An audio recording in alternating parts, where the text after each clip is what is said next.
What's going on, everybody? Welcome back to my OPNsense network series, or should I say home network series. So far, we've built out our firewall, added network-wide ad blocking through DNSBL, and we even finally replaced our Verizon home router with the ProtectLI firewall appliance. But we still have one big issue. Right now, everything in my home network lives on the same LAN, which is something that we probably do not want. My computers, my phones, my printer, everything else that you could think of, smart devices, everything on my Wi-Fi network is on the same LAN. So everything can communicate, talk to each other, and we want to split them apart. We want to break them apart. We don't want them talking. That's where VLANs come in. In this video, I'm going to show you how I segmented my network through the use of VLANs on the OPNsense platform. So we'll create, separate networks for everything like, IoT devices, which is Internet of Things devices, I think, for guests. Then finally, we'll configure firewall rules just to make sure we can control what's talking to each other and what shouldn't be. Now, to kind of just admit it, just flat out admit it right now, like always, it wasn't as straightforward as it could have been.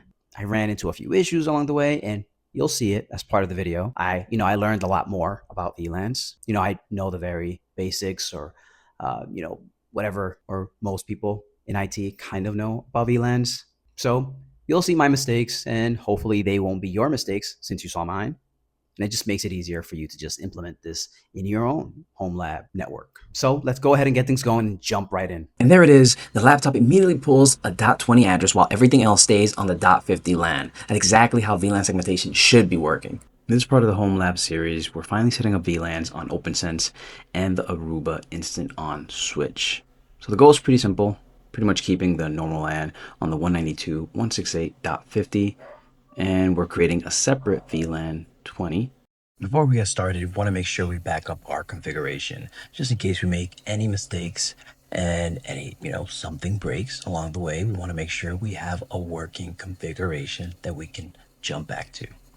Now what we'll do is click into our interfaces section. Then from there, click into devices, then VLAN.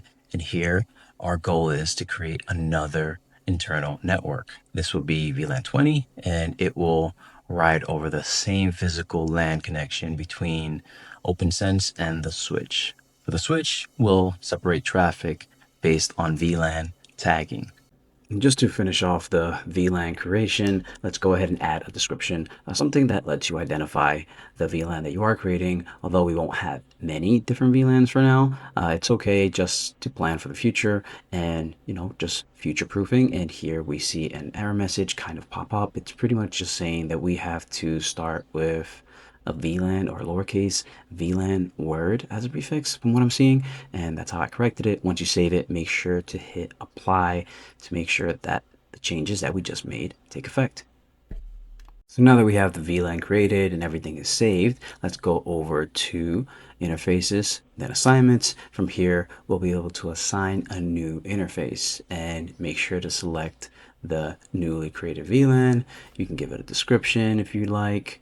I didn't do it on my end. From here, you can see the three interfaces that we do have available. So we have the two physical ports that are available and in use, and then we have that virtual VLAN interface that we just created. So what we want to do here is make sure we enable that interface. Now with our VLAN interface enabled, let's make ssure to head down to the IPv4 configuration type, select the static IPv4 option.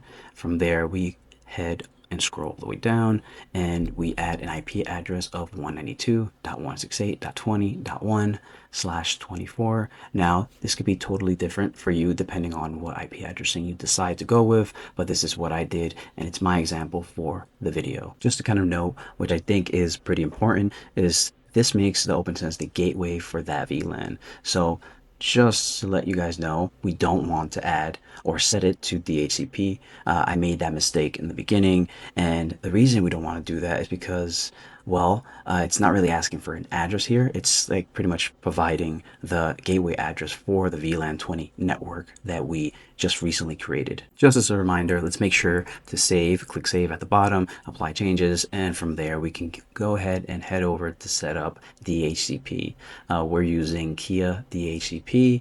So we'll have to set up a few settings here just to make sure we have this working. Now enabled, let's make sure to select our interfaces. We have to select both VLAN 20 and the LAN network. In the beginning, I did make the mistake of only selecting the VLAN 20, and then I went on this crazy long kind of search to find out, or troubleshooting session to find out what was wrong within my network. Back into the DHCP section, what we want to do is make sure we add two subnets, one for the LAN and another for the VLAN. So here you can see the VLAN 20 DHCP subnet that I am adding under the Kia DHCP services section.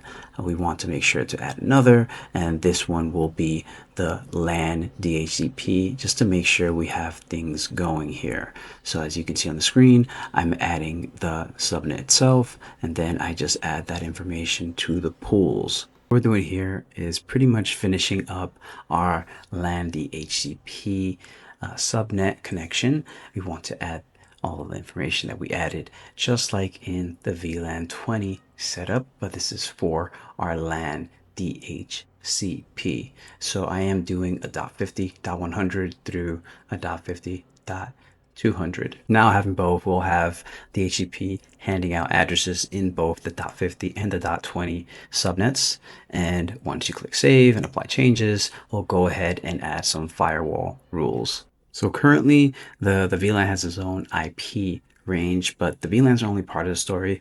The firewall rules decide what the VLAN can actually access. So for a basic test, I allowed the VLAN 20 to reach the internet, and then only to create separation, I added a block rule above that allow rule in order to prevent VLAN 20 from accessing the recently created normal LAN network.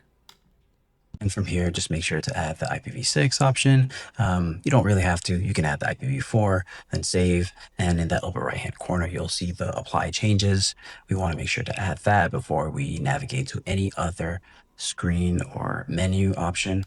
And just as a tip, OPNsense rules are pretty much evaluated from top to bottom. So the block rule needs to be above the general allow rule, but then you have all sorts of issues that you really would want to be dealing with. So just make sure to keep an eye on that. As a quick confirmation, we just went back into the interfaces and we were able to see the VLAN 20. I went into the services, Kia DHCP, leases to see if there was anything coming through, but there shouldn't be anything coming through yet because I haven't configured anything on the switch side, and that's what we'll be doing right now at this very moment.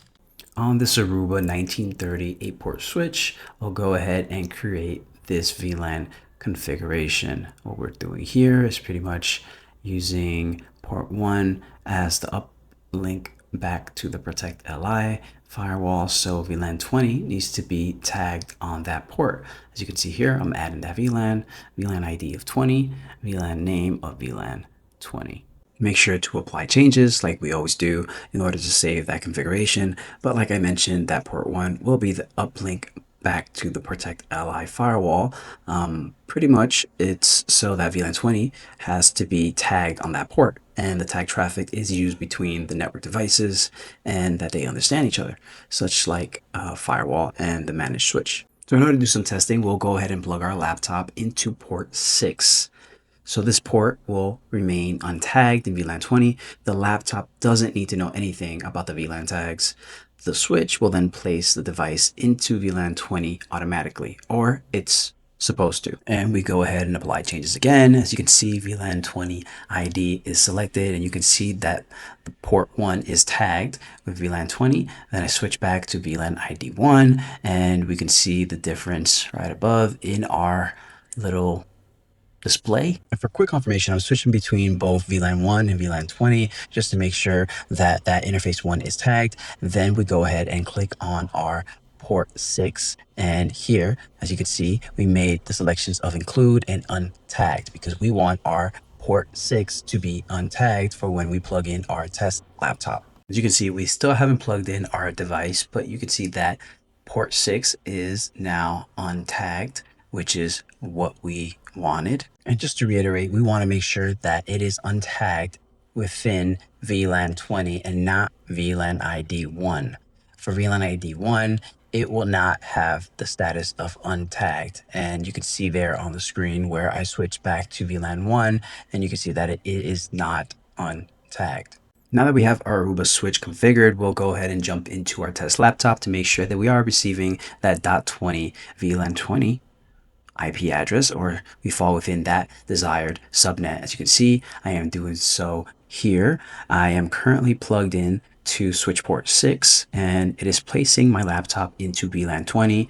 OPNsense, this is something we need to go back to see if it is seeing the VLAN traffic, and it seems that DHCP is working on the VLAN so far. And just to make sure that everything is working just right with DHCP, we'll go ahead and switch out of port 6 into a normal port.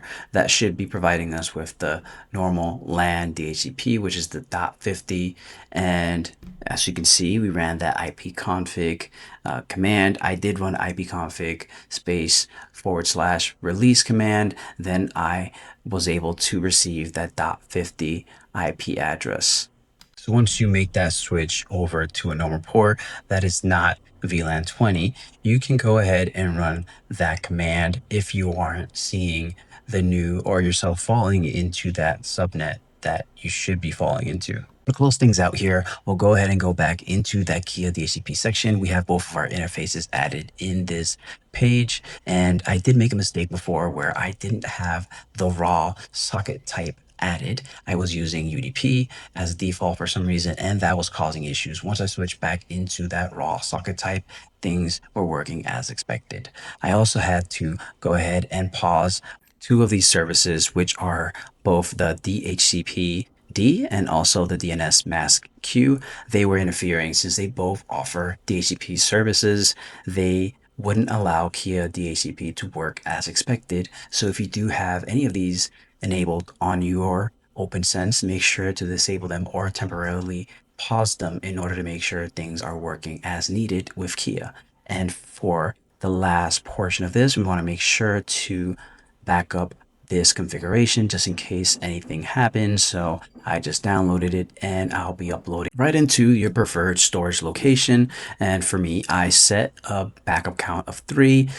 It's just a random number. You can set it to whatever you feel like or as much space as you'd like to take up on your local backup cache.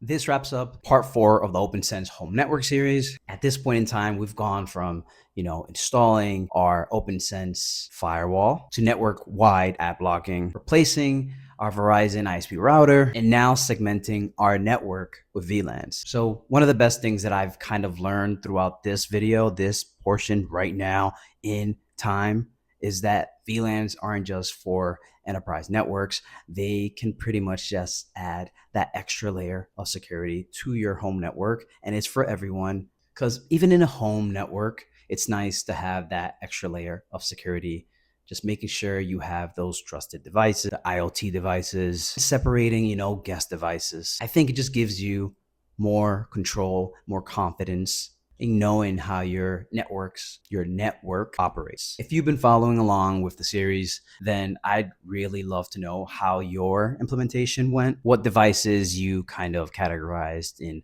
a certain one to another. I just really am interested in seeing how others have worked this out on their own home networks, just to see how it compares with mine and what I could do better. Maybe you can learn something from mine, but it's all a work in progress. So in my next video, I wanted to take things a bit further, right? I wanted to implement remote access. The reason is whenever I'm away from home, I like the opportunity to kind of access my network and just do it in a safe or secure way. Oftentimes, I leave for a certain period of time and I like to connect to my network, see things are going.